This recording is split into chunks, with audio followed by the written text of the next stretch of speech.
Welcome to the Nerdist Podcast number 843. It's around the holidays now when this is going up. I mean, you may listen to this in July of 2019. I don't know when this is. And if it is July of 2019 and you listen to this, you just shit your pants because I said that. So clean yourself up and continue listening because this is a very special episode. Ian McShane, who I'm a huge fan of. I fucking loved Deadwood. And Ian's just one of those guys that when he's in something, you just can't take your eyes off him. So I was delighted that he decided to come into the Nerdist Podcast studio and chat with me. But let me tell you about some corkboard stuff first. Chris Gable writes, my friends and I have a podcast called Grown Up Human Comic People, and our show covers comics and life issues complete with drinking and swearing. What we do is unique because we focus on comics that are just starting out to give them a bump to new authors and comic artists. We can be found on all podcast marketplaces for free, as well as Twitter, Facebook, Reddit, and Instagram. The website is grownuphumans.com. And the major players are Daniel, Dan, Greg, Jared, Becky, and Chris. So there you go, Grown Up Human Comic People. Also, LA's comedy festival, Riot LA, is coming up in January 19th through the 22nd. It's downtown LA, and this year's list of performers is insane. You can see Mel Brooks. Yes, Mel Brooks. Maria Bamford, Jonathan Katz, Ali Wong, Eugene Merman, Nikki Glazer, Kyle Kinane, Tig Notaro, Adam Devine, Rachel Bloom, Whitney Cummings, Todd Berry, Bobcat Goldthwait. So many more amazing comics as well. Tickets and info can be found at riotla.com. So here we go. This is Nerdist Podcast number 843 with Ian McShane, who's promoting The Hollow Point, which is in theaters December 16th. So you should absolutely have Patrick Wilson is also in that, and the movie looks amazing.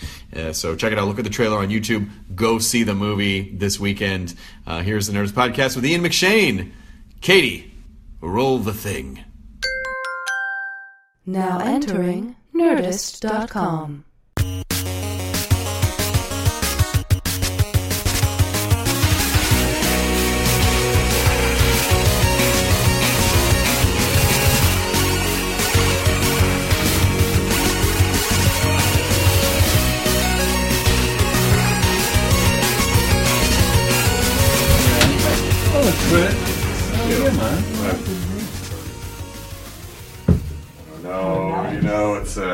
It's the holiday season. There's 8 other little ones inside there. It's a nesting chocolate. They just get smaller and smaller and smaller. Do you need anything? Are you good? Do you want water's fun. No, I'm fine. Excellent. What are you guys shooting afterwards? Are you doing a magazine cover? No, what are we doing? George Pinocchio, I think, with him. George, oh, cool. Up in, for ABC, whatever, yeah. Very cool. Well, welcome. Thanks for coming all the way to our studio in the middle of town. But you live... No, I live at the beach. I just got back from New York last night, and I live at the beach, so it was nice. Go down to Venice, unpack. My wife went to Detroit to see her mum, so I got up 5 o'clock this morning, did the washing, Chris, as you do. You know? Yeah, as you have to. I like those machines, getting back into it, a little bit of that, a little bit of bleach. You do your... Got up, did a walk on the beach, and then went in came in to see you. You're a do-your-own-laundry kind of guy. Oh, well, yeah, in my day, you did. That's what you did, yeah. You had to do your own. And had to do your own. Did you ever feel like that if you got to a point in your career where you refused to do your own laundry, that was going to be a problem? Like do you keep grounded by doing your own laundry? Well, no, I've married 3 times, and none of my wives do laundry, so... No, I was saying it's important you do your own laundry. And your own cooking. Well, yeah. Be self-sufficient. What do you like to cook? What do you cook? I haven't cooked much lately because I've been on the move, so I don't travel with a little hot plate and things like that. People do. I think Jeremy Irons once said he traveled with a lot of scarves to make hotel rooms look like... I thought, where the hell did you come from, Jeremy? A brothel in Istanbul somewhere. No, I don't travel with anything. I like the rooms to look like they are. No cooking. It used to be difficult. I mean, I remember the old days when you do a play outside of London, there was nowhere to eat. You do a play, you finish, and be like, you go to the local Chinese and have chow mein and chips. Right. After the theatre. There's nowhere else open, either an Indian or a Chinese restaurant. No, now, of course, it's all everybody. They don't want to be in rock and roll. They want to be in cooking. Right. Chef, or the shows on TV. But nobody cooks anymore, that. These cooking shows on TV, baking shows, cooking shows, they're hugely popular. But nobody actually people just like does it. Watching exactly. People cook, they buy the books, they give them Christmas, but nobody cooks anymore. Nobody cooks, they just go out. Well, have you been married since 1980? Since 1980. Since 1980. Yeah. So I just got married in August. What is some good, solid wedding advice? Spend a lot of time apart. Especially in the bathroom. Especially in the bathroom. If you can, separate bathrooms. Very, very important. That. And if you smoke, you can always say, but you don't do that. I don't. No, exactly. So you have problems saying, darling, I'm just going out for a cigarette. Like when you're on a film set with a bad actor or a boring person, you go, I'm just going out for a cigarette while you discuss your problems with the director. So you just said that now, so if halfway through this you're like, I'm just going to go for a smoke. Yeah, I'll know what you're doing then. Yeah, exactly. No, I'm worried you're going to do that. I'm not going to do that. I can't make the excuse. I am very excited that, not only such a huge fan of yours, but also, Deadwood to me, and my wife, incidentally, her great-great-grandfather was George Hurst. Oh, my goodness. And so she had never seen it. So when we first started dating, I was like, well, surely you've seen Deadwood. Oh, no, actually, I didn't point. I'd forgotten. And I said, have you seen Deadwood? And she goes, no, I think my great-great-grandfather's. And I'm like, are you fucking kidding? Oh, my God. And I showed it to her, and her reaction was, he was just misunderstood. Like, that was her reaction. No, that's what I said about my character. She's stolen that line. Hers was a bad guy, you know that. He's a really bad guy. He was misunderstood. That's what they say about every bad character now. No. Complicated. It was complicated. It was a different time. It's a different time. He just went in and got all the leases for the gold and the ore and, screwed everybody that was in his way. An early Donald Trump. Yeah. He's not the same. Well, you've got Hearst Towers. Yeah, well, yes, but that doesn't... San Simeon's very strange. It's amazing. It's amazing. It is amazing. Yeah, it was such just a strange feat in the early 1900s. Like, let's just build a castle there. I don't know. Bring it all over from Italy, whatever. Bring everything over and ship it all in there. It was just like an architectural salvage. And in the end, all you wanted was a sled. Rosebud. That was a movie made by a hack director. Oh, yeah. A real hack director. Who just was doing a hatchet job on this very nice man. I saw it again recently. It is pretty good, actually, Yeah. It's quite remarkable. Yeah, but what's remarkable to me is that how empathetic people were to Swearengen's character in that, because he ostensibly should be like, well, he's kind of the bad guy, really. He's sort of the villain. Well, I don't think, you see, I think the genius of the show is David Milch, who is a bona fide genius. Yes. The guy, it's all about him. He's the one that envisioned it. I remember when he first went in, I think he pitched them Rome, and they said, we're already doing a series about that. He said, fine. And his mind racing quickly. I want a Western. Then he came up, but what he came up with was really, it's the story of America. It's a very political show in terms of what it does is tells you how, if you like, a certain civilization is created. There's a lot of bad guys, a lot of guys around. The girls who are around are all whores or whatever, or treated badly by the men, and suddenly civilization creeps in, law comes in, and we were just getting going when, HBO, to their eternal shame, cancelled it, Well, that's hubris and ego, which happens in every business. Good. There's 17 different versions of why did no more than 3 seasons, but thank God we had the 3 seasons. It was a remarkable time, yeah. Because it seemed like, obviously, to me, is one of the great tragedies of television is that just that last season just ends, and you're like, oh boy, shit's gonna get crazy. What just happened? Well, I know. But you guys thought it was coming back at the time. Well, we've been told, and then suddenly, but of course they hadn't picked up those little slips of paper, which say, a month. And before that happened, they cancelled it. Who knows whatever went on? You'll hear 10 different stories of it. It was very expensive. Yes. It was very complicated. Milch works in a certain way, but it was definitely the best, I think, for all of us involved, because we still talk about it. There's talk about it now. They're writing a script. But, I'll believe it when I'm on that muddy street in my boots, I know. Looking at Timothy Oliphant, both of us saying, "Are we here again doing it, or is it just a pipe dream?" I would see Kim Dickens quite a lot because she's doing that other Walking Dead show. Yeah, she's amazing, and every time I see her, I'm like, "You know anything about Deadwood yet?" She's like, we're dead. I hear about it, but I don't know. Yeah, we all hear, happening. And then we get in touch, and then they say, "David's writing a script." But now would seem a perfect time. It's 10 years since they elbowed it. It's 10 years, it's kind of like it's perfect time. Tim's got a huge following from, the show he did, Justified. Yep. all the other people are free. None of us will be free for much longer. Right. But maybe it is just, blowing smoke up our asses. But Who knows? they were all real people. They were Swearengen was a real guy. Swearengen was a real guy, and so was Bullock, who was a friend of what do you call it? The first, what was your Theodore Roosevelt became a big friend of his and Justice. It was all based on real stuff, but obviously Milch took his liberties with it, whatever. I don't think that Swearengen, the original guy, was half as interesting as Milch wrote him to be, and got the gift of playing him. Everyone was. I mean, it was like that's Old West Shakespeare. But that's what Milch does. Milch's genius is that he didn't have me come down the stairs every week and kill somebody and make a long speech, which he would if it was on, normal TV. What he did was he built every guy and every woman on that show had their own individual personality, and it was the story of the town. And as the town grew.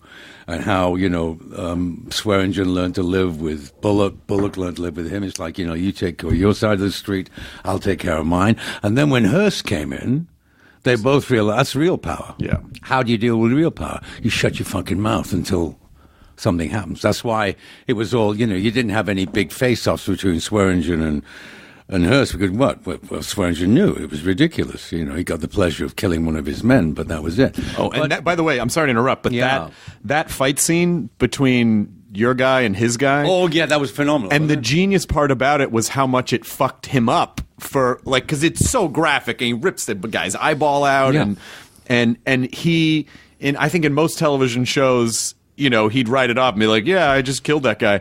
But it legitimately shakes that guy, and you see everyone's vulnerability. Well, I think that's what the show did. The show did, upended norms. It wasn't a typical TV show. I mean, it's a long time ago now, I mean, we did the pilot 14 years ago. Oh, my God. 2002. That's crazy. Then we waited a year before they started the show proper in August 2003. Then we did 3 years. Seems like a lot longer. It seems like we did more shows than we did, because it was a remarkable time for everybody. I mean, it was, everybody got on. Everybody brought their A game. It was a remarkable 3 years of experiencing other actors who just loved being there. Who was Al to you? Did your relationship with him kind of develop through the 3 seasons? Yeah, well, it developed through, I think it developed through David. Because David writes in a way which they gave him space to at the time, obviously, because we cancelled after 3 years, they got a little wary of it. But David tends to write a scene, then sees it played, like most good showrunners do, and then sees where that's leading to, and then doesn't sort of shoot the next bit. He goes back and rewrites. But we were in a very fortunate position, Chris, because at the time when we did it, we were all at the ranch, Gene Orchard's ranch up in Santa Clarita, and everybody was there. Everything was there. The writers were there, the sets were there, the extras, the horses were there. So there was no location. You didn't have to be in 3 locations a day. He could actually write and say, and editing facilities were there, so everybody was there the entire time. So he could say, let's take an hour, I'm going to change the next scene after lunch, or I'm going to adjust this, or we'll do this.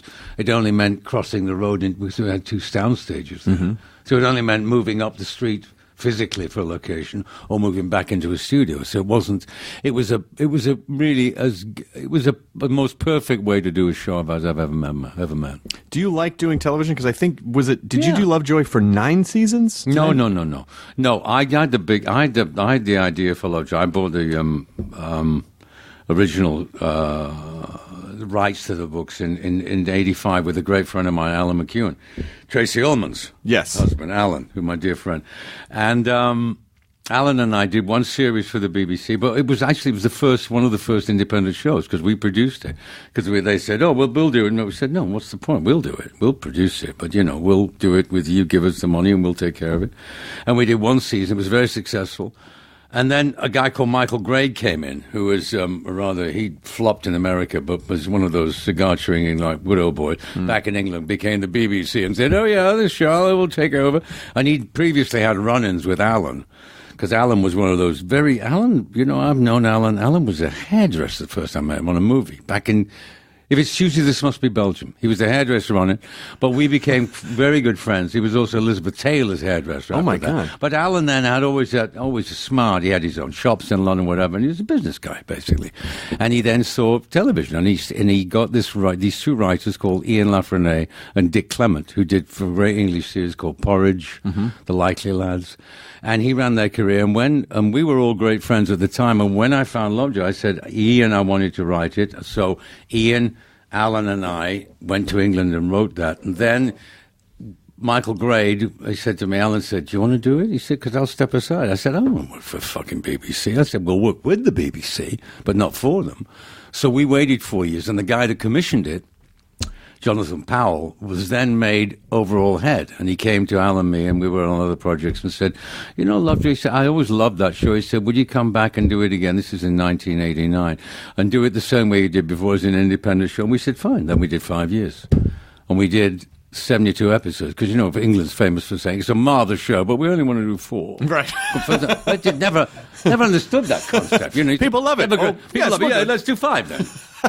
And you think, yeah, because you know, there's only like 8 Faulty Towers. Right. Yeah. So there really is only like 8 shows. Right. But they're so great. I mean, you watch them and watch them you again. think But it's so much more, yeah. No. So when we did it, I said, well, we want 2 seasons and we want to do 20 at least, 10 shows. And they said, great. And then the first year, they liked it so much, we did a special. So we ended up doing, I think, 75 hours of TV. And we did it from 90 to 94. And then it seemed perfect. And then it's like, as you do when you're exposed like that on television, you then say, right, I'm going to do, you know, I just did voiceovers on TV for a few years and said, because you can't do TV anymore. Everybody goes, it's Lovejoy, pretend to be somebody else. No, you are. You're so, right. I mean, you know, those days we were getting like 17 million viewers. Oh, my God. Which in the heady days of 92, 93 was pretty good. You know, nowadays they wet their pants if they get 8 million, you know, whatever, but it's a different world. So I just sort of, but it was a great show. Again, we had the wonderful Phyllis Logan, who went on to greater glory as the lady downstairs in Downton Abbey. You know, she's great, Phyllis. And it was a great show to do. But then it was, and also I directed some of them. It gave me a background in TV. So I directed the first one every year. So it gave me time to sort of prep it properly for a month. I didn't just come in and say, I'm going to direct this one. It was properly done. And I enjoyed that. And then took a while off. And then David, no, I didn't do any TV between that. I did another 6-part series in 91, sort of a law firm, and then they came through with Deadwood. Why the hell they couldn't find anybody here, I don't know, but thank God they didn't. Sometimes names have got, parts have got your names on them for some reason. They go around, but they finally find the right guy, you know. Right. Was there an audition process for that, or did you meet with David? No, there was. Well, I mean, they'd seen me because, you know, Sexy Beast was out by then, so there was sort of a lot of inquiring about what do you want to do. But Walter Hill, I knew Walter. We'd never worked together, but I knew him.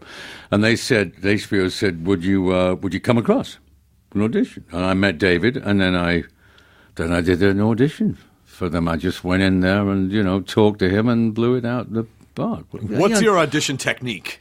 I'm curious to know what Ian McShane's audition technique is. To go in there as if you know what you're doing, not to wait for them, you know. So I remember I just walked in and said, would you mind if you just stay here? I'm going out of the room again. I'll come and do this. And then to know it and own it. So I just treated them as if, you know, get out of my fucking way while I do this big speech and talk to them about whatever. And said, like, just let me do it. Don't sort of, you know, because there are people reading, you know, with you sometimes. And David just was there. I'd met him and we talked about it. And he just said, you know, and that was it. And then we waited for the word from Chris Hardwick from On High, and it came within like 2 hours. Oh my God! And that was it. Yeah, so it was good. But I mean, that was it. They'd been having trouble with that part. So why I don't know. But luckily, it was, you know, there it was. What do you think the rationale behind British television is, where they only want to do a few episodes here and a few episodes there? I don't know. It's a funny thing. It's this. I don't really know. They don't have syndication in the same way they do here, because this is such a huge country. I mean, that's half of it. When they do TV, they want to get a serious set of episodes so they can sell them to syndication and make the money on them. But BBC was like, well, it's certainly nothing to do with quality, because I think it still goes on. Not so much anymore. They do 8 now. But they do. It's literally, they do 8 shows. But that's like a big year, But it's like a big thought. Well, we'll do 8, or we'll see how it goes. But nowadays it's the it is the golden age of TV now. What have you got? 450 cable shows vying together. I think there's a lot of really good. It literally is. Oh, there are a lot of really good stuff. It's when too people much. say, "Do you want to watch that?" You say, "I've never." When you get a chance to see it, I know. People who are able to watch everything, I don't know. They must not have jobs. Like, people are like, "Have you seen this? Have you seen this?" No, like, no, no time for anything. I work. I mean, I can catch up as much as I possibly can, but that's not a lot. But I wonder if some of it has to do, because I see the upside and the downside. The upside being, you can really focus on quality for 8 episodes.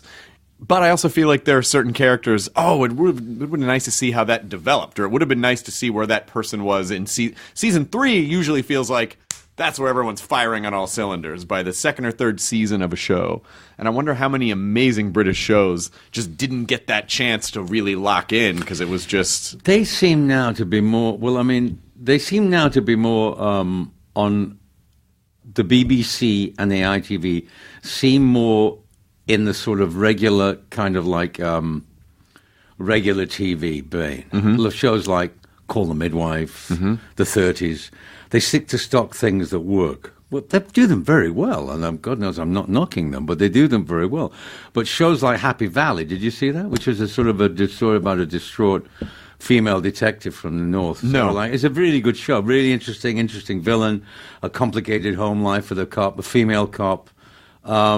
The diversities with this very good actress, Sarah Lancashire, and very well written. Peter Morgan's The Queen, they've just done that as a Netflix, which is very good apparently. I mean, nothing bores me more than the home life of our own dear Queen, Jesus Christ. Dear God, can you imagine? Get those corgis away from me. You kick that fucking dog. Philip, will you please? All that going on. Well, I guess it's just people going, they eat breakfast too? Oh, no, and they did go to the loo, yes. What? It's the only way to make anybody seem, human is to imagine them squatting on the toilet, isn't it? I mean, and then everybody seems to be quite, normal. But it is such a strange... I mean, I think Americans are so fascinated by that construct. Yeah, that's why they've always loved shows like, Upstairs, Downstairs. Of course. And then Downton Abbey. Yeah. Now you've got your very own, you got your very own guy in there who's sort of the living example of that, Sure. And then, of course, Game of Thrones, which I know you were. Game of Thrones, yeah. Game of Thrones. That was fun. That was fun. That was a. Oh yes. Oh, the internet went mad when I gave it away. all those poor babies got really upset Didn't with you say something like, it's a fucking TV show? Didn't you say like... No, I said it's Tits and Dragons, get over it. That's what, somebody asked me, they said, you're giving too much away. I said, for fuck's sake, it's Tits and Dragons. What's so big? And I knew HBO didn't care. I mean, it just adds grist to the show. Everybody couldn't wait to see more of it. No, I mean, everybody gets so precious now about shows. It's like they don't want to give anything away, and you just give little bits away or whatever, and they get, God, they'll have you signing non-disclosure contracts to do everything. It's ridiculous. Yeah. It's insane, as if you're going to go on and talk about it. Scripts now come, with your name on them from some obscure independent film. Say, well, we'll get this to you in a day and a half, and it's Dropbox will do. And obviously I'm, a Luddite when it comes to. I mean, I could probably use the very first Commodore 64. I'd still be very happy using it. You know what I mean? But apart from it, it comes in. You go, what the hell do I have to get this? And I call Lisa, who's sitting over there. I say, darling, how do I read the script? Well, it's in your name. You have to go to Dropbox, take it below, sign a non-disclosure. Say no. Tell them no. It's not like tell them no without. I've got me bothered. How many Ian McShane roles almost happened and didn't because of a password lock? It's true. And you get bored with doing it. You think, well, this is as boring as this. And when I get to the script, it'll be even more boring, But what's great about that is that I feel like that's sort of a good way to live of... is this does this seem fun to me? Is it just feel like a headache? It's a headache. I'm not going to do it then. Why would I want a headache? Well, exactly. You know, it's like with Game of Thrones. They came to me. They said, Game of Thrones are interested. I said, I don't want to don't want to do a series. They said, no, it's a one-off. I said, great. Whatever it is. I know it'll be good because they wouldn't offer you otherwise. Right. And I said, my grandkids would kill me if I didn't do it, so I've got to do it. And it was fun. And Rory McCann, who's the Hound, who's a great guy. So we had a great time there in Belfast for a week. But I must say, that location, wow. Belfast is where they make it. Wow. And it's HBO Europe. It's not HBO America. Because I said, I'll see all my old English pals, Charlie Dance, Stephen. They said, oh, no, they're all dead. They killed them all. I said, well, did they ask for a raise? and they wouldn't pay them in English pounds. Yeah, that is the alarming thing on television. Stanislaus Banilausis wants a raise. Kill him. It's like the old head of HBO goes, can I just have a little mix of... Oh, damn it. Maim him. Yeah. Well, that's the thing now is that it is... There's no security. There's no security anymore because you can't throw your weight around like... No, I think it's great because Sean died in the very first series. Yeah. Yeah. That set the sort of template. You're killing off, Ned in the very first series. The guy that you think is going to be your hero. They're like, oh, there's his head on the thing. But the two guys are great who do it. Because they'd never done a TV show before. They'd never done a TV series. I mean, one's a novelist and the other one. And I think they had the idea for the show, and I think they made it and then scrapped it and did it all again. Oh, wow. With the first pilot of Game of Thrones. Which was called Tits and Dragons. Which was cool. Yeah. I think it was Dragons and Tits. Dragons and Tits, yeah. And then they focus group that. And they're like, very well. No, Tits first, then the Dragons. Those are the order people like to see things in. Yeah. Yeah, a dragon. Oh, I thought this was going to be tit. Well, hang on. All right. Well, you should flip okay.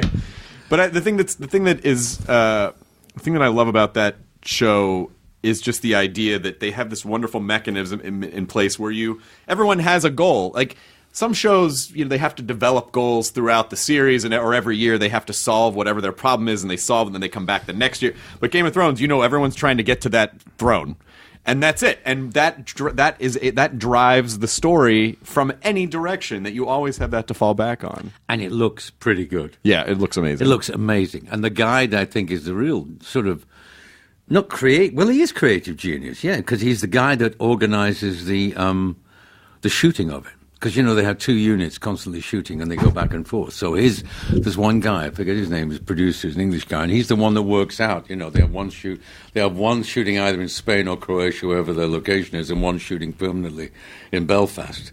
And it's how they interlock and have the actors going across and back and forth and interlocking. I think that's the genius of it. Yeah. How they make it work that way. Where did you grow up? I grew up in Manchester, England.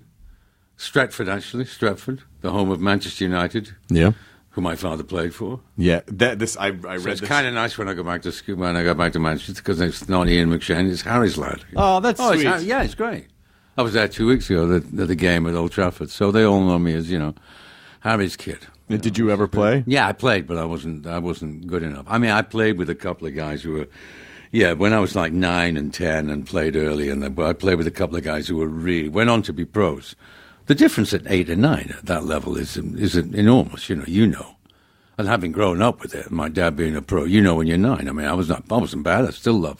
I loved it until, I quit playing. I used to play here with Rod Stewart and all that lot, and we used to have games in the 70s up at the Coldwater. Oh, that's amazing. Coldwater Canyon Fire Station. We'd all be there playing, and then we used to play in Balboa Park when you get the real ethnics variety down there. You get the Venezuela, all the South Americans playing, and all the Europeans in various teams. We used to have them on Balboa Park. Yeah. Oh my God, I had no idea. So it's like a mini World Cup, basically. Mini World Cup, yeah. Yeah. But it was good. But it's a great game. I mean, but the difference is between why it'll never catch on here is because it's kind of still tribal in England.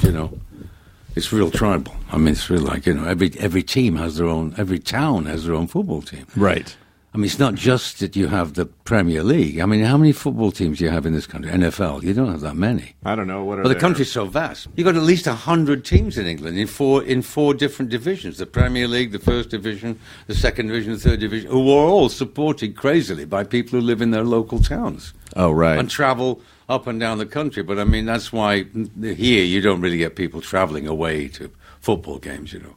No. It's too vast anyway. Yeah, the country's too big. Too vast. The country's really big. I'm always jealous of comedians in the UK because they can basically just keep touring in a circle around a landmass the size of California.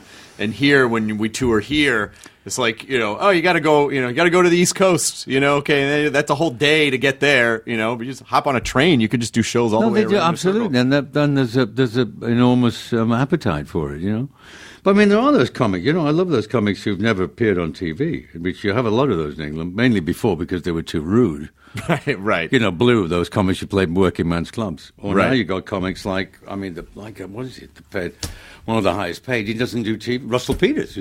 Great comic. Yeah. But he never does TV. Yeah, it's great. It's kind of great in one way. It's great if you don't have to. It's really great if you don't have to, but in order to sustain that, you really do have to tour, like... Yeah, well, he does, non-stop. Non-stop. And plays those huge stadiums. I know. I mean, that's incredible. We don't have a lot Bill Hicks, who appeared on television 120 times, and they took him off 124 times, remember? Oh, yeah. Hicks used to go on... Well, he was purposely just trying to... He's a great comic. He was amazing. I mean, he was purposely just fucking with people and, you know...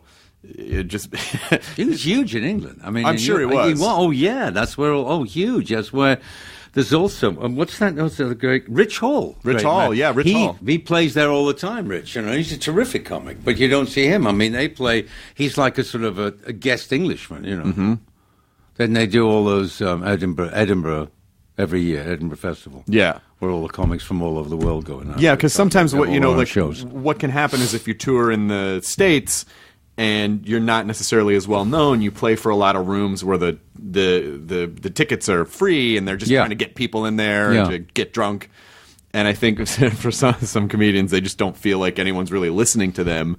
And there's so much comedy in such a concentrated area over there that it's just more appealing to kind of find your audience and stick. Well, you have a lot of comedy shows on TV too. You know, I mean, you have like Nevermind the Buzzcocks, which Jimmy. I'm sure you'd love. You know, you do stand up, Chris? I do, yeah. You do, yeah. I do. But I mean, you have a lot. But I mean, Nevermind the Buzzcocks. They have that thing with QI with Stephen, which is a very funny show, and they have various. So there's a lot of shows for new talent that comes up there, which doesn't happen here so much. You know? No, we don't. They don't encourage that.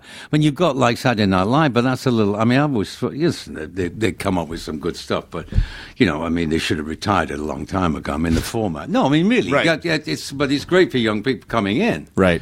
But it's sort of become a staple. But that's what you find usually with American TV. Actually, they just always go one season too far. One too many. Well, that's the money part. That's the money talking. Absolutely, this is the money part. Yeah, it's like sometimes you want to go, no, just you know. And sometimes that does happen where they'll, you know, a show like Breaking Bad is a perfect example of them going, nope, it's 5 seasons. That's a great show, and it's a great show. But what does happen is, you know, you get to that's network when they say we will need, and thank God that you know cable shows have made the sort of right of the king, which is if you like Milch, like the guy from Vince Gilligan. Vince Gilligan, terrific. Like that show which I started watching the other day, which I'd never seen, and which I was iRobot, which Jesus, what a good show. Yeah. I mean, no, the whole concept. What do you mean, Mr. Robot? Mr. Robot. iRobot's the Mr. Robot. No, it's tremendous. Yeah. I mean, well conceived, beautifully shot, constructed. I mean, really interesting. I'd never seen it. You go, well, there's another one I've got to watch. You know? Yeah. And you just go through them. HBO, I think, was largely, in America anyway, HBO was largely responsible for, because cable used to be a joke. If you were on a cable show in this country in the 80s... but I remember we came across when we did Lovejoy, and we were nominated for, it used to be the ACE Awards. Mm-hmm. Yeah, the Cable ACE Awards, I remember, yeah. In 92, and we all came across, and we were nominated for Best sort of International Show, Lovejoy, and we came across... Alan and I, and we all sat and it was the Ace Cable Awards at some downtown, because it was the big earthquake. Right. That's all 94. Yeah, 94, January 94. We all came out for that, yeah.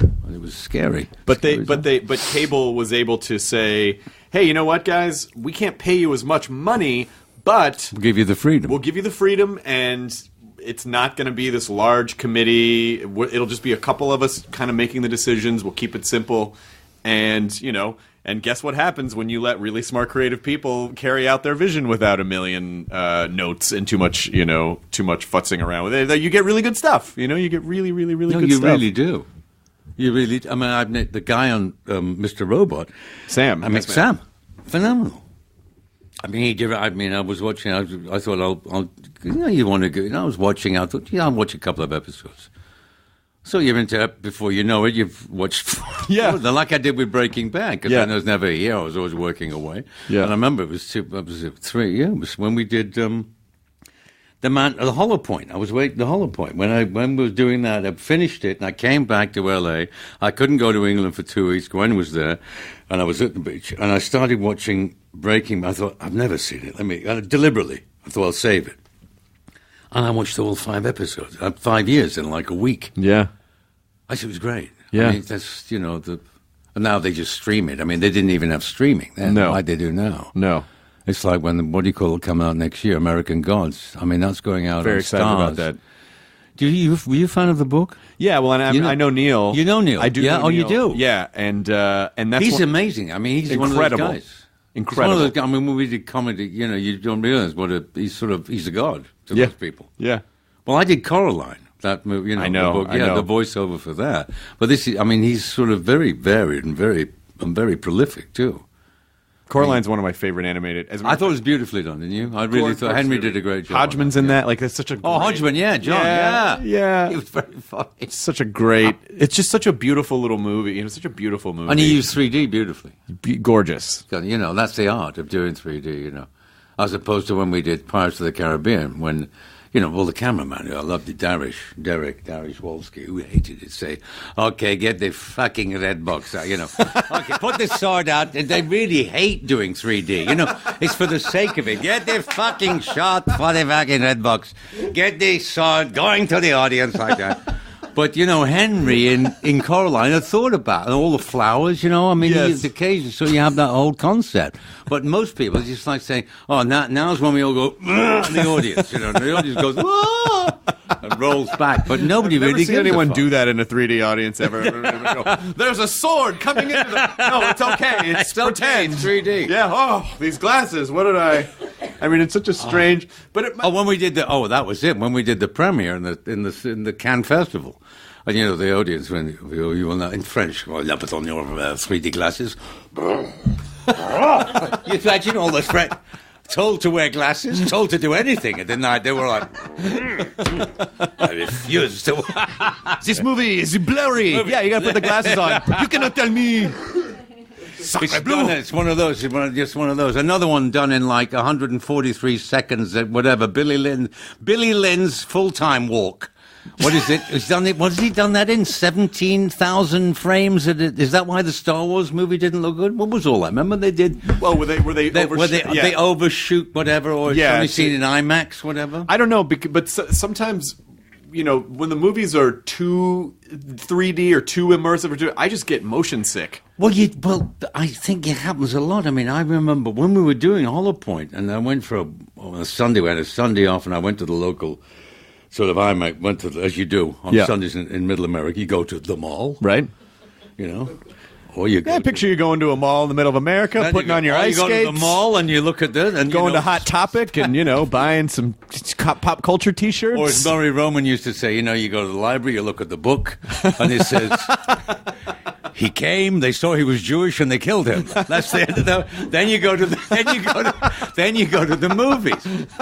And I was, and Spider-Man was playing in 12 of the 12 of the things. Yeah. So when I remember sitting at that, and I couldn't take the noise after it. Right. Whether it's age too, man, but it was the noise just loudest, and you just go, what the fuck am I? Nothing. I think part of it now too is just the idea of. I mean, people don't need to leave their houses for much anymore. So how do you get people so they get them by doing? Yeah, exactly. Well, look, it's his 3. I mean, 3D really isn't. They're very. I can only think of maybe a couple movies where I thought, oh well, they actually really that was very well woven into the story. Well, that's what I mean. If it comes together as a whole, I'll be interested to see this because Ang Lee is a terrific filmmaker. Yeah, I mean, the guy has really made some great movies. So it'll be worth seeing what he's actually done. Yeah. This movie, because he took a chance on What was his name? And he did Hidden Crouching Dragon, didn't he? Yeah, Hidden Crouching Tiger, Dragon, which right, is yeah. great, beautiful. So it'll be worth seeing what he's done. Anyway. So basically what you're saying is the Deadwood movie should be in 3D, right? Oh no! Don't even go. Oh, back to Deadwood. Wouldn't it be nice if they just said, "Yeah, go and make it. Get the 2 hours. Everybody will be happy. Everybody's satisfied. Put on the glasses, and we can Al's. finish it." Al's glasses. Can you imagine? Yeah. Yeah. Get the gimp, and then the mop comes into the audience. Whoa! No, they're putting that thing down my dick. They're Oh, my 3D. God. They're pulling out the stones. The stones. I don't think there was a male who had a pulse that watched that and didn't go up on your tiptoes little bit of whoa when you went on. I know. Oh, whoa! Have you ever had kidney stones before? Oh yeah. Oh, you have. It's like I had one when I was like, yeah, God, it was, and it is like being kicked in the balls by a 350-pound linebacker. Oh my God. No, it's a weird feeling, and then of course you're passing, you don't even know you've had it. But I had the one. I know of a friend of mine who makes them, They do. People make them. So I just say, stop drinking red wine, because that's gravel. It's like people do. It's a regular occurrence, but it's a terrible thing, kidney stones. Yeah, I know. My wife now is they prone to zap getting them. They just zap them out and break them down. Yeah. Did you think there was any, when you realized at 9 years old, well, I'm probably not going to be a football player, was your dad cool with that when you're like, my dad was the greatest guy ever. He was great. He was fantastic. I mean, I never had a row with him. He's a really terrific human being. And he coached, when he gave up football, he had a job, because in those days, in the 50s, I mean, it wasn't, he had a full-time job. When he left football, he was scouted. He stayed in the Manchester area. And he stayed on as, he worked for a company called Massey Ferguson as personnel, you now call human resources, you call it.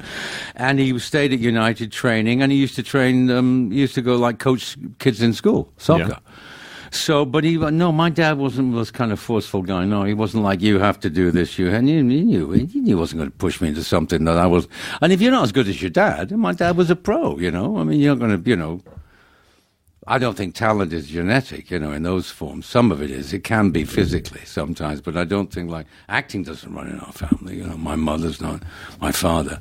And I certainly didn't when I was it wasn't like the alternative to football. I didn't start making little theatres. Like a lot of actors do when they say, I always had I built my little theatres and cut out little people and read. I said, no, I didn't do that. I just liked playing sports, played everything, went out, regular kid. When they just had one teacher at school who did the school play, and he wasn't like the English teacher. He was a guy called Leslie Ryder, and he put on a play. But I was always the kid in my class, from 11, 12 years old, who they had to read something out. I'd say, you read this out, because for some reason I could make sense of sight reading instantly. And I must say, when I first did a play, I sort of got on the stage. I thought, oh, this is coming. It's like, you know what you're doing. I felt very comfortable. Yeah. Uncomfortable, but comfortable. Right. Like, you know what this is about. And that's it. So we did a couple of plays, and I think the following year he did, he said, yeah, we're going to do Cyrano de Bergerac next year, and you're going to play Cyrano. I said, fine, whatever, sir. Can I go and play football now? Yeah, carried on. Then we did it. And then he came to my parents and said, do you realize your son's not bad at this? Have you thought of it as a profession? I certainly hadn't. And he said, maybe we should apply for drama school. So then I thought there was one, the Royal Academy. So I went down with my mum, and I auditioned, and then they came back and they said, yeah, we'll accept you.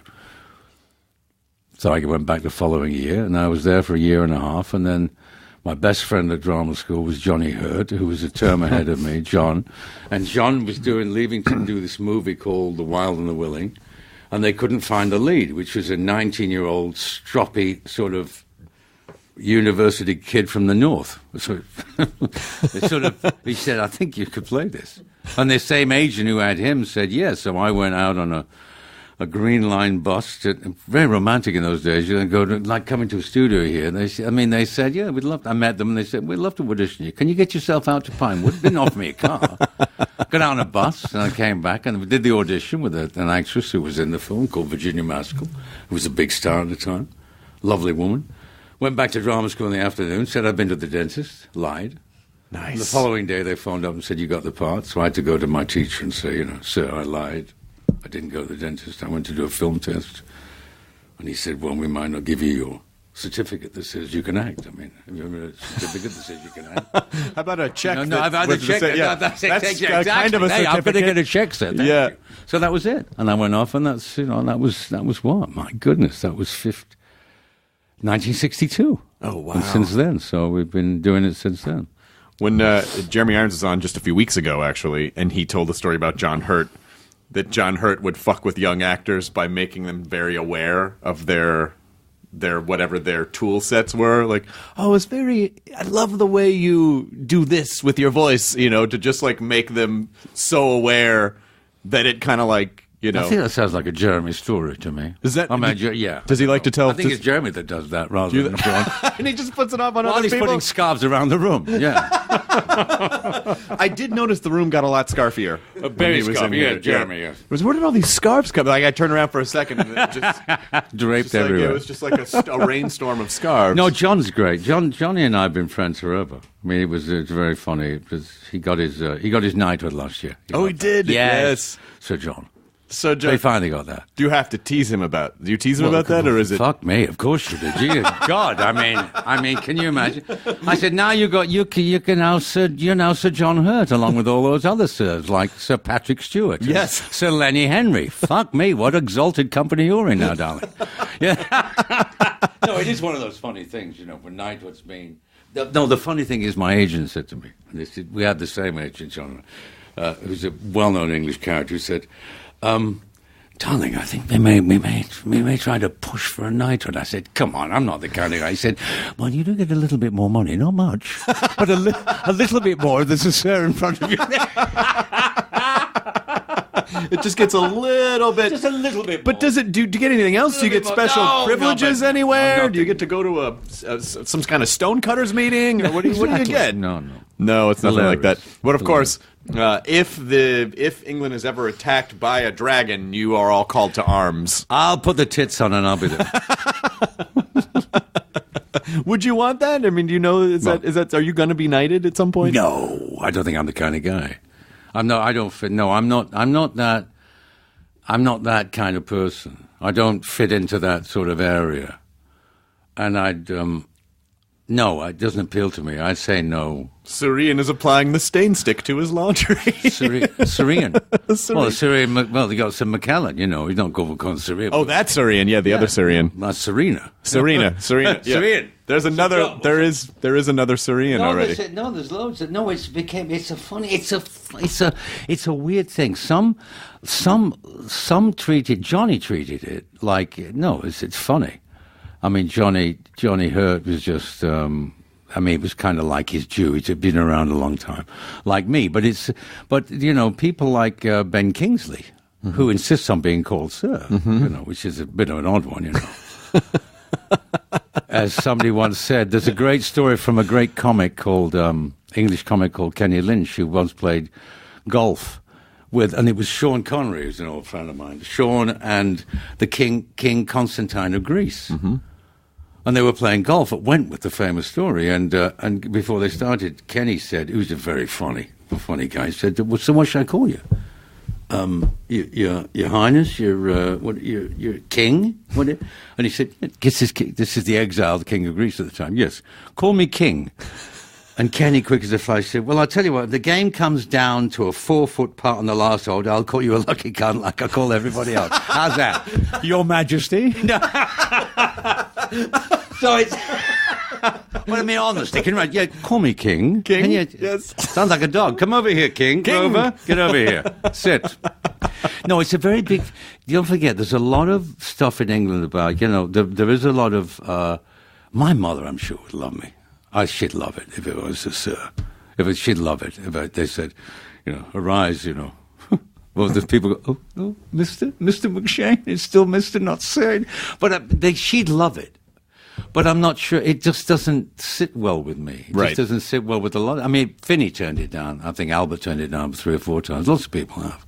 Just because it's too doesn't much. Fit with you. Right. Well, it's too much. And what does it mean? It means you're part of them now. Yeah. As a part of what you've been trying to avoid your entire life, being part of that lot. And do you feel like that gives you less freedom in a weird sort of way? Yeah, it gives you less sort of, a lot of people use it and do it. But I understand why a lot of people take it as a badge of honor, which is fine. But I think all those awards are always given out like, they should be given to lollipop people who do good work in the community. Sure. Or take care of stuff. And as somebody said, it's not politicians, for fuck's sake, because Billy Connolly once said a great thing. He said, anybody who runs for public office should immediately be disqualified by running. Right. It should, you should be like you. We should pick somebody. Look, when you have a group of people, you know who's the guy that should represent you. Doesn't mean he's the smartest, doesn't mean he's the most talented. There's something about certain people that fit certain roles. Right. And usually if it's a group of smart people, you'll say, no, he's the one that can represent us. I'm the one that can play devil's advocate. You're the one that can do that. And you find groups. When somebody uses it's like that. I want to lead. I want to be the one at school always said, I'll be in charge of, I'm in charge of lunch. Right. I'll give out you. Whatever you want, Well, but you seem pretty... I mean, and I imagine you've been this way always, but you seem pretty centered and pretty. You kind of know what you want. You seem to know who you are. Like, there's no sense about you of, I'm a tortured artist, and I was like, got this job, I'll do this job. No. I think when I got sober, I was remember what. How many years? Oh, it's coming up now. God, it's 29 years in January. Fantastic. Congrats. 13. Yeah, thank you. 13. I have 13. 13, good. Yeah. God bless. Yeah, the 20. No, it's good to see the phenomenal. 29. It's good to see the 29. Phenomenal, yeah. And on the way here this morning, I was early, and I made the car stop at the old place called Coffee Shop, where I used to see people getting sober back in 29 years ago. So I went in there and had a breakfast. It was kind of nice. Oh, that is nice. It's kind of like a solo meeting on your own. Kind of good. Where were we? What was it? I was asking you about the being centered thing. You said when you got sober, that was very helpful for you. Since you got sober. I mean that was, and I always remember. It's the lines of it's what do you call it? It's Flaubert. Flaubert's great line, which a lot of people quote. I know, but it's true when he said, if you really, I knew when like 15 years into my career, like about 10 years in, timing was all wrong. Something was wrong, so I decided to have a fucking good time for the next 15 years until it felt right. Right. Until it felt right. But it's true. It's time. You feel the parts of you get. I was always very high functioning. I could always work. I was got well paid, took care of stuff. But it was like I thought I'll have a good time. And then when I met the love of my life, my wife now Gwen, and then and after about 6 years I got proper sober, and then it was like, yeah. And then I remember the Flaubert quote, which is, live your life like a middle-class bourgeoisie and put all craziness into what you do for a living. And if we're lucky enough to do this, like what you do or what I do, which is, basically fuck about as somebody else for most of your life and you get paid very well for it, then pour everything into that and then lead your life quietly. And it's worked out pretty well. That's fantastic. How do you... I do have an alcoholic brain question for you, though. Yeah. Which is... Because a lot of people, I get notes from people and they go, how do I start the process? And I always say, well, just get a support structure, whatever your support structure is. Find a meeting, find a therapist, find someone who can help guide you through this process.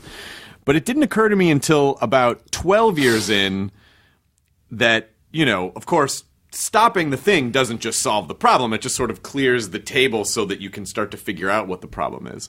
But I find it very interesting that I've started to identify things about my brain where I go, oh, you're just trying to create drama because you're looking for some sort of an emotional spike that drinking used to give you. So how do you kind of fight all of the other trappings of what that is? How do you sort of push that stuff away and stay centered and stay focused and not let that stuff take over? I think I was given the best advice when I first started, which was, don't, go to meetings and don't question anything too much if you can, and be nice to yourself. If you get agitated, don't put yourself in positions to agitate yourself. So now, you take a hot bath, or you do put scarves around the room, or you light a few candles, and you put yourself in a position that denotes a sort of relaxed attitude. Instead of, put some classical music on. Don't play rock and roll for a while. Play something else. Put yourself in surroundings that are comfortable for you. Put a dressing gown on. Don't wear your tight, skinny jeans all day. You know what I mean? But it's like all those silly things which sound silly, which actually do help. Yeah. or read something. Don't do that for them. Read something else. Read something natural. Don't watch the news late at night. Oh my God. No, really, but that's enough to get you going, you know. Yeah. All those kind of obvious things. And also don't question too much. And I think one of the main reasons why I got lucky is the fact that when somebody said, how did you get sober? I remember after like 9 months or a year got sober. So how did you do it? I said, I have no idea. I just did what they said. I went to a few as many meetings as I could, right? I didn't drink. I surrounded myself with what I considered was, I didn't go out with put myself in positions or places which were awkward. And, it's tough. I got lucky. I mean, I think, I really, at the end of the year, sort of thought, wow. Also, you look in the mirror and you think, oh, my eye's gone back in. Look at that. I've got 2 eyes. I've not got an eye. All those things and you suddenly feel better. Yeah. And it's tough because I know a friend of mine, one of the few people I've known in my life that, I couldn't help died of this disease 2 years ago. Close, and nothing to do with it, and nothing I could do about it. The only time in my life, and this person who I loved dearly as a friend, and would ask me, and I'd say I was too close to it, but I'd always say something, and they could not get the message. They hated AA, they hated it, and it really struck home. I thought, some people never get it, never get the message, and it's tragic. But they're looking for too much in it. So I always say, it's a simple program. It's not easy, but it is a simple thing. Right. And the benefits just come to you more and more and more. But too much is made of it now, and too many people talk about it all that. I've talked too much about it now, because, the anonymity thing is a good thing. Well, it doesn't exist anymore when I got sober, but I'm very grateful. But it is helpful for people, especially. Oh, I think it is, yeah. Yeah, it's helpful for people to hear it because, one of the reasons why I do bring it up consistently on the podcast. And the reason that I do because I feel like any moment, I know there's someone out there who, even if it's one person, they just hear the right thing and the light goes on and they go, oh my God, this is the thing that speaks to me. I guess this is the thing that I was waiting for, but now it makes sense.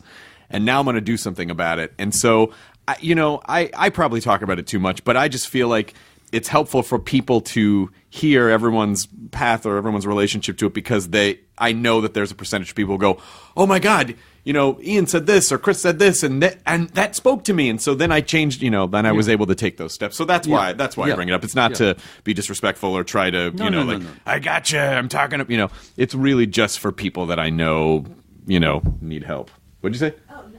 I was just taking it off because I hurt my ear. Oh, okay. I thought you said, hey. No. You okay? Yeah. What'd you do? I don't know. I just started hurting my ear. Well, you should have those headphones on all the time. You need to get outside once in a while. Katie's the most outdoor sportsy person ever. And we force her to sit in here, week after week and listen to these podcasts. But Hollow Point comes out December 16th. Mm-hmm. And I was looking at the trailer on YouTube, and it has a shit ton of views, and people seem to be very excited about it. And you're great, and Patrick Wilson's amazing. Patrick's good. John Leguizamo's terrific. Jim Belushi's great in it. But we do have a very talented Spanish director, Gonzalo Lopez Gallego, who done a couple of movies before, and I think this is he's a gem to work with, and we're planning on doing another movie next year, set in the Canary Islands. But he's a great director. He's a terrific director, and I saw it last year at the Cabo San Lucas Film Festival. Cabo sounds funny. What an excuse to go down to Cabo San Lucas and have a film festival. But it was, I saw it down there. Yes, I'll stay at Los Ventanas for 4 days. Well, if I must. Somebody's got to do it. Anything for the craft. Yep, absolutely. But it's a really good movie. My wife hasn't seen it, and she loved it, which she's a pretty good judge. And it's a good modern day sort of film Western noir. Yeah. Yeah, with a good storyline, and it's good. How do you know when what do you feel when you're proud of your work? I think when you're doing it, it's any good. I mean, I've done loads of films I haven't seen. But you never know how something's going to turn out. No, you don't know, but you've got a pretty good idea. You've got a good idea mostly about how, especially on movies.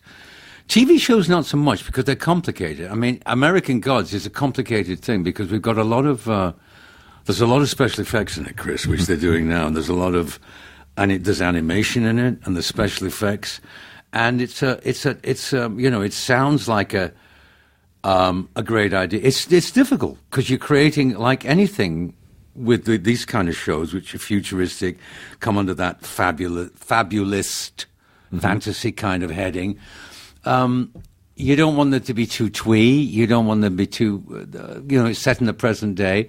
And finding the tone is hugely important, finding the tone and the look. So I hope I think they found the look for it.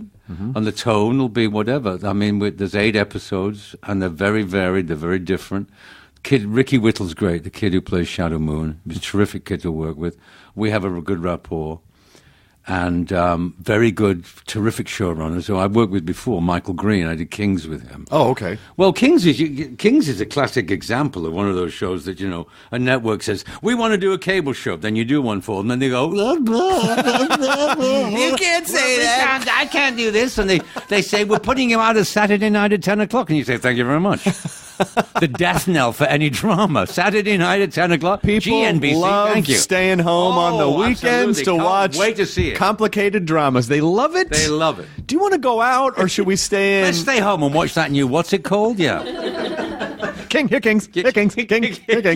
Something. Yeah, it is. It's so funny. But it was true, but they were all high on it. And of course, and especially when you're into like episode 6, and you've met all Ben Silverman and Catherine Pope, and they go, a little bit of news today, yeah? They've all been fired. The people that promoted the show, and you go, well, the ones coming in are going to be really fucking behind this one. Because what I know about Network is that when people come in, they love to support the projects that they weren't involved with. They go, we're very much looking forward to your movie next year and putting all our weight behind it. Oh my God. We're putting you out on Saturday night at 10 o'clock. Yeah, and they go, it didn't perform very well. Did you tell anyone about it? No. No, not one commercial? Nah, fuck everyone. Well, it's like I remember watching a nature show once where it's a new head of the lion pride has come in. The new male, he's defeated the reigning male, comes in and then gruesomely starts killing all of the young, just walking around and breaking their necks. And you're like, that's network television. Network television. Yeah, new executive comes in and breaks all the necks of the all the shows that are already there. But at the end of the day, do you just sort of feel like, well, I got to work and it was fine. Well, yeah, that's what I meant. You got to work in, and it's it's on DVD. It lies forever in the DVD Hall of Fame. Whatever. Mm-hmm. But Michael Green did that, and Brian Fuller, the very gifted Brian Fuller, from what was it show called Pushing Daisies and Hannibal. Brian's very gifted. So the two of them are really interesting pair together. They write quite differently, but together they're inventive. And I always thought when I read the book, Gaiman, who was around, and Neil's on it as executive producer, that actually the book is like a blueprint for TV series. If you remember it at all, I don't know, but it's like because he leaves a lot out. He just leaves it open there. That's how do you do the TV show, and it's the book because he leaves so many sort of areas uncovered. He jumps around, then he has separate stories come into it. It's a very strange book, American Gods. And a lot of people love it. They're obsessed by it. And I think we end the series, the first series. Assuming there might be a second. You never know, Chris. You absolutely never know. Even know that Stars wanted to be huge and Fremantle wanted to be huge. Of course they do. But you never know. Right. But I know we ended at a point which, is a very good point, a very good area where you just actually you get to know what the show is about. Not sort of halfway through before they all meet at the House on the Rock. Mm-hmm. Whatever. So the House on the Rock, for those who know, you know what I'm talking about? House on the Rock, that'll be the second year. Great. If there's a second year. Yeah, you just hope that when you're working on something, some executive doesn't come in and go, this is going to be huge. Like, God damn it, why'd you say that? But they always say that. They always say that. It's going to be great, and you're going to be great. You just never know. What percentage of your year do you like to work and have off? This year's been a long one. I mean, I did I finished off this time last year, we finished off John Wick 2, which comes out in January. Then I went and did this rather charming movie with Michael Shannon and Ron Perlman called Pottersville, which is a sort of like It's kind of like an It's a Wonderful Life, like a charming American story, which we did in January in upstate New York. That'll be out next year. And then I went to England, did a boxing movie with Ray Winstone, me, and a guy called Johnny Harris, who wrote it. Again, Johnny is sober like 5 years, and this is about a boxer who's gone down, slid down the way, and comes back. And that's one of the reasons I did it, because it's about the meetings, it's about our thing, as my mother-in-law said, that thing you're in. My mother-in-law used to say, that thing you're in. I said, yeah, but it's about that. And, you know. How's that thing you're in? Well, how's that thing? It's going pretty well. Good. Yeah, I think I'm going to stick with it. I'm going to stick with it. It's going to be a real thing. Then I went off and did, I got a thing coming out with Dre as well, Dr. Dre. Nice. Yeah, Vital Signs will be coming out on iTunes. Me, that'll be good. Me, Sam Rockwell, and Michael K. Williams playing Dre's inside his head, but actually we appear with him. But I play Vengeance, Sam plays Ego, and Michael plays Negativity. And it's all about Dre's early. It's about Dre. It's going to come out on, I think it's Beats TV, which is Apple's first kind of attempt at streaming. Yeah. Doing drama. So it's like hip hop inside out. It sounds like hip hop inside out. It's kind of the story of his life. It's like, now I'm this billionaire guy who's out of Compton. Can I trust anybody anymore? Or what goes on in actual life? Because that'll be interesting. And what do you do with your free time when you have free time? I don't read. I read a lot. I read. I love watching. I love watching TV. Watch a lot of shows. Play a lot of music. Travel a lot. My mother's 95 in England, so I'll go back and see her. Yeah, I'll go back and see Mum 2-3 times a year. That's great. And my wife's mother is also alive. She's 96, so that's where she is now, in Detroit with her. And my kids and my grandkids are in London, so I'll go and see them. Just came back from them, 5 weeks in London, sort of seeing them all before they have their holidays and all that. And, busy, and I like to work. I enjoy what I do, I really, really do. And that's part of my, as I said, when I got sober and when, said, this is what you're meant to do and make the most of it. And there's some fascinating projects and some work out, some don't. But America, I'm looking forward to them all, actually, yeah. But, I mean, the whole point is to really, because we tried to make it for about 2 years, and either with Gonzalo, and then it was sort of, I was going to do it with Tim Oliphant from Deadwood, and and I couldn't do it, so Tim was doing it on his own, and then how things do, they slide. Right. They were going to make it in Colombia, then they couldn't make it it all fell through, and it came together last year with me and Patrick, so 2 years ago, 2014. Well, okay, so that comes out December 16th. And, I mean, you're one of those guys that whenever you're on screen, it's and the other guy like that is Michael Shannon. So to hear that you guys are in a thing together, Michael's good. Yeah, he's a good lad. You guys have that thing where so whenever you're on screen, like I want to watch that guy, like I want to know what that guy has to say, and I don't know if that's. I'm sure a lot of it is hard work and talent and doing all that stuff. But I do think there is kind of because Michael's a very kind of absolutely. And but there is something about it. There's just an authentic grounding thing that some people just have, and I'm fascinated by it, and I want to steal it. James Cagney said it. When he was asked for advice, he said, "Plant your feet, look the other guy in the eyes, say your lines, and try not to fall over the furniture." And if you do that, it's a good start. Yeah. Be honest. Well, thank you so much for being here. Thank you for asking me. Oh, my God. I was beyond, when Deb, our booker, was like, I think Ian McShane, I was like, are you fucking kidding me? Because I just... No, it's good. I'm always still delighted when anyone wants to sit down and chat for an hour. Because it can be a lot to ask of someone. If someone's like, really, I got to talk to someone for an hour? No, I like the format, you see, and I also like radio. I find it more easy than on TV, because on TV you're forced to sort of, that's a difficult format. I remember I did the Jay Leno show once. It was like, coming on after Chris Rock, and you go, what the fuck am I supposed to do? And I love Chris. Chris and I had a great chat, but you go, he's sitting next to you going, bah, bah, bah, bah, and you go, what am I going to come on, tell a joke? I mean, what is it? You're an actor from England. So you go on, hello, how are you? What do you do? I'm an actor, I have many stories to tell you. Yes, Mr. Rock. Well, tell one of them, English man, But it's a very difficult format, that's it. And now, especially because everybody's like, it's all become like, Carson was the master of that, but it's all changed. It's sort of games. So this format of like being over, it's a much easier sort of thing. You go back and forth and you chat and you can be profane and you can be bit off color, and you can have a good time, and I appreciate it. And I enjoyed talking to you, Mr. Hardwick. Well, thank you so much, Sir McShane. Syrian. How do you get your laundry so fluffy and white?